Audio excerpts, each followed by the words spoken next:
युवा संसद का उद्देश्य ही यही है, नेतृत्व की क्षमता व गुण हम विकसित करें और वह विकसित करने की एक नई प्रणाली को प्रधानमंत्री मोदी जी ने युवा संसद के माध्यम से आपके सामने प्रस्तुत किया है कि हम भी अपने अपने क्षेत्र में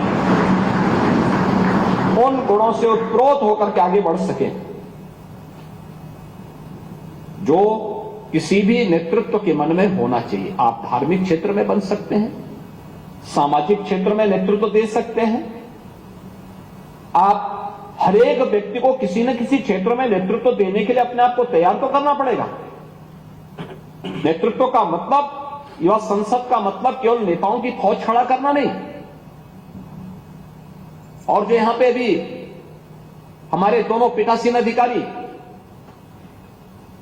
विधानसभा के माननीय अध्यक्ष जी ने, विधान परिषद के माननीय सभापति जी ने जो बातें कही, उन्हीं बातों को दिखाते हुए कि कैसे हम नेतृत्व की इस क्षमता को विकसित करते हुए अपनी बातों को प्रभावी ढंग से किसी एक मंच पर रख सकते हैं। अपनी बात को, संवाद एक मायने रखता है, लोकतंत्र की सबसे बड़ी ताकत है संवाद। हम अपनी बात को रखने का तरीका, और अगर आप किसी भी क्षेत्र में हैं, कम बातों में, कम शब्दों में अपनी बात को रखते हैं, वो प्रभावी होगा।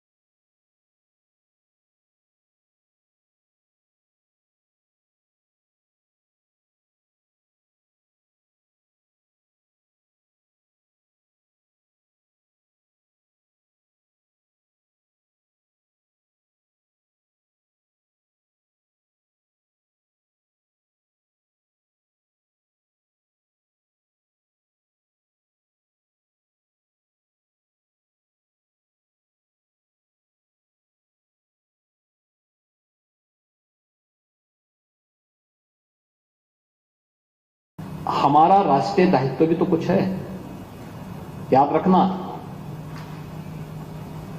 इस राष्ट्र की एकता, अखंडता और संप्रभुता के साथ ही हम सबकी भी सुरक्षा जुड़ी हुई है। इस राष्ट्र की एकता को बनाए रखने का दायित्व भी तो हम सबका होना चाहिए। सामाजिक भेदभाव न हो, विभेद न हो, इस सभी की सामूहिक जिम्मेदारी बनती है।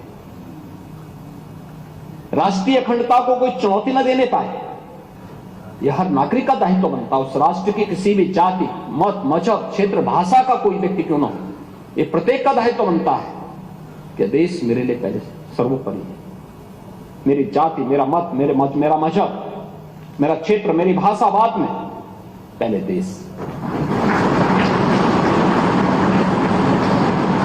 जब इस भाव के साथ हम कार्य करते हैं, तब राष्ट्र विकसित होने की प्रक्रिया को तेजी के साथ आगे बढ़ाता है और उसमें अपने कर्तव्यों के निर्वहन के साथ हर व्यक्ति, और वो प्रवृत्ति हमें वो करनी पड़ेगी। हम अक्सर देखते हैं कि सरकारी नौकरी जब तक नहीं मिलती व्यक्ति खूब पापड़ बेलता है, लेकिन जैसे मिली उसके बाद वो मान लेता है कि जैसे कि अब तो उसका काम समाप्त नहीं, उसके कार्य की शुरुआत होनी चाहिए और अपना अच्छा कुछ करके दिखाए, अच्छा करके दिखाए। और यह जिस दिन इस प्रकार के भाव के साथ हर उत्तर प्रदेश वासी और हर भारतवासी काम करना प्रारंभ करेगा, परिणाम देगा। हम लोगों ने पिछले 8 वर्ष में यही काम किया है। प्रधानमंत्री मोदी जी की प्रेरणा से यही काम हम लोगों ने किया है, अलग से नहीं। कोई ऐसा हमने नहीं कर दिया कि कहीं से अतिरिक्त ऐसा हम नहीं ला दिया। हमने केवल पब्लिक को प्रेरित किया, समाज के हर एक तबके को इस बात के लिए प्रेरित किया कि भाई देखो, हमारी भी तो इस प्रदेश के प्रति कोई जिम्मेदारी है। प्रदेश हमें पहचान दे रहा है, हमें भी इसके प्रति कोई जिम्मेदारी है, कोई जवाबदेही है। उस जिम्मेदारी और जवाबदेही में बेहतर समन्वय करते हुए हम आगे बढ़े। परिणाम हमारे सामने। यह प्रदेश 17 के पहले बीमारू राज्य था, आज बीमारू नहीं, देश की अग्रणी अर्थव्यवस्था के रूप में अपने आप को